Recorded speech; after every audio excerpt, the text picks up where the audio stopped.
যে ব্রিগেডের ময়দানে ওয়াকফ সংশোধনী আইন বাতিল হওয়ার জন্য করার কথা ছিল, সেখানে প্রোগ্রাম হলো না। সেই ব্রিগেডের ময়দানে আবার গীতা পাঠ হচ্ছে। ব্যাপারটা হচ্ছে কথা, গীতা পাঠ হবে কি কোরআন শরীফ পাঠ হবে, তাই সেই বিতর্ক আমি করতে পারবো না। আমি ধার্মিক, প্রত্যেকটা ধর্মের মানুষকে আমি রেসপেক্ট করবো, আমার ধর্মকে আমি পালন করবো। ব্যাপারটা হচ্ছে এখানে তৃণমূল কংগ্রেস বা বিজেপি রাজনৈতিকভাবে অপ্রাসঙ্গিক হয়ে উঠবে যদি ধর্মকে নিয়ে না রাজনীতি করে।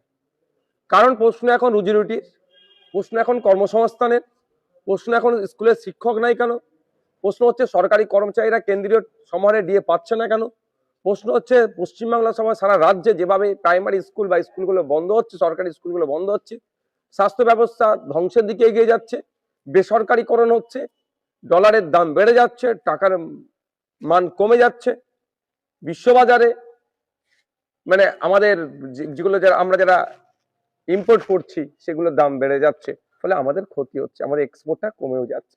এটা নিয়ে প্রশ্ন করা দরকার, এটা নিয়ে চর্চা হওয়া দরকার। এর পরিবর্তে লক্ষ্যকণ্ঠে গীতা পাঠ, সংহতি দিবস, মসজিদ, দুর্গাঙ্গন, জগন্নাথ ধাম, এই করে মানুষকে মোটিভটাকে ঘোরানোর চেষ্টা করছে, মাইন্ডকে ডাইভার্ট করার চেষ্টা করছে।